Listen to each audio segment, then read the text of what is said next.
राम राम जी। मुझे आप लोगों से बहुत ज़रूरी बात करनी है क्योंकि मैं 2 दिन से बहुत ज़्यादा परेशान हूँ क्योंकि कंटिन्यू मेरे पास डीएम आ रहे हैं कि ये जो लखनऊ वाला इंसिडेंट हुआ, इसमें मैंने कुछ बोला क्यों नहीं, एक्शन क्यों नहीं लिया, थप्पड़ क्यों नहीं मारा।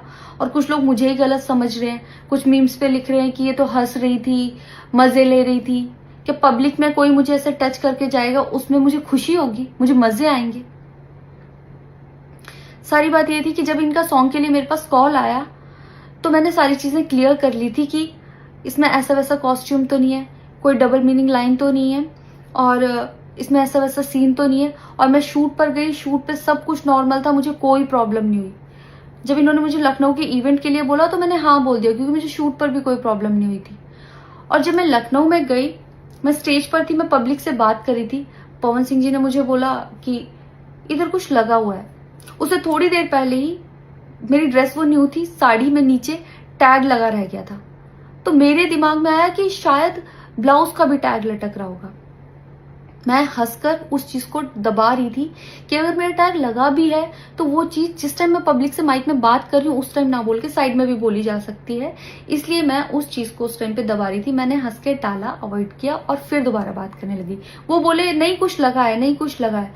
तो मैंने कहा नहीं लगा, वो बोले लगा हुआ है। तो मुझे लगा कि शायद ये तो मेरे को लग रहा था कि कुछ लगा है इसलिए ये बोल रहे हैं। और पर फिर भी मैंने हंस के वहां पे टाला, पब्लिक से अपनी बात कंप्लीट की। कंप्लीट करने के बाद जब मैं अपने टीम मेंबर से मैंने पूछा साइड में जाके कि कुछ लगा है, क्या लगा है, उन्होंने बोला कुछ भी नहीं लगा था। जब मैंने देखा मेरे सच में कुछ नहीं लगा था, तब मुझे बहुत ज्यादा बुरा लगा, गुस्सा आया और रोना भी आया। लेकिन मुझे ये नहीं समझ आया कि मैं अब क्या करूं यहाँ पर, क्योंकि जहां मैं गई थी लखनऊ में, पवन सिंह जी खुद भी वहीं के रहने वाले हैं, उसी जगह पर इवेंट था। जितना वो क्राउड था वो सारा उनका फैन बेस था। उनको भगवान बोल रहे थे और भक्त बोल बोल के उनके पैरों में गिर रहे थे। वो उनका फैन बेस था, क्राउड था। तो मुझे समझ नहीं आया कि मैं क्या करूं। अगर मैं कुछ भी बोलती तो क्या वो लोग मुझे सपोर्ट करते। मेरे साथ कुल 3-4 बंदे यहाँ से गए थे, तो वहां जितना क्राउड था क्या वो लोग मेरा साथ देता। मैंने सोचा मैं बैक स्टेज जाके बात करूंगी। इतनी देर में थोड़ी देर रील्स बन के अचानक से वो उतर के चले गए बीच में ही इवेंट के। थोड़ी देर मैंने रील बनाई, अनाउंस ये किया गया कि अभी इवेंट दोबारा स्टार्ट होगा। डिनर के लिए अनाउंस कर दिया गया, मैं भी उतर के चली गई और इवेंट वहां पे खत्म हो चुका था। अनाउंस किया गया था सिर्फ कि दोबारा होगा। नेक्स्ट जब मैं घर आई तो मैंने देखा ये बहुत बड़ा मैटर बन चुका था।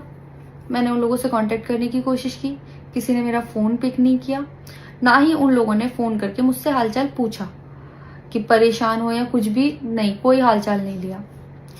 मैं पोस्ट करना चाहती थी, जो लोग लिख रहे थे कि मजे आए या हंस रही है, मैं रिप्लाई में पोस्ट करना चाहती थी। मेरे को किसी का कॉल आया था कि पवन सिंह की पीआर टीम बहुत स्ट्रांग है और कुछ भी ऐसा वैसा मत लिखना और ना पोस्ट करना, क्योंकि वो लोग अगर कुछ लिखेंगे ना बहुत कुछ उल्टा लिख देंगे तुम्हारे लिए और बहुत कुछ कहेंगे और बहुत बड़ा मैटर बन जाएगा। अभी जितना परेशान हो उससे ज्यादा परेशान हो जाओगी, तो छोड़ो। मैंने ये सोच के इस चीज को अवॉइड किया। मुझे लगा 1-2 दिन में मैटर थोड़ा ठंडा हो जाएगा, कोई बात नहीं। मैंने कहा पर्सनली कभी बात करूंगी इस बारे में इनसे।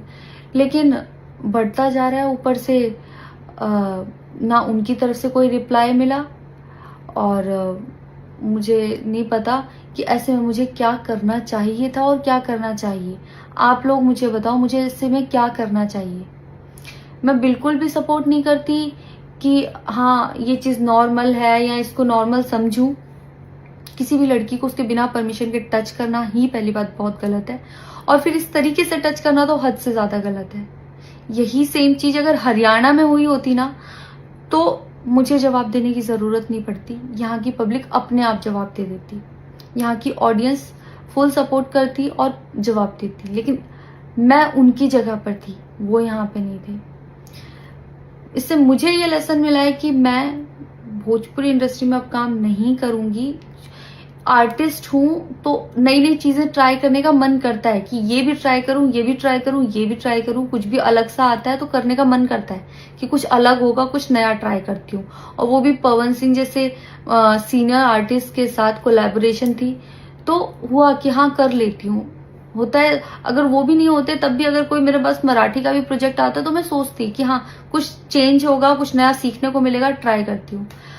पर ये भोजपुरी में काम करने के मेरे साइड इफेक्ट थे जो मेरे साथ हुए।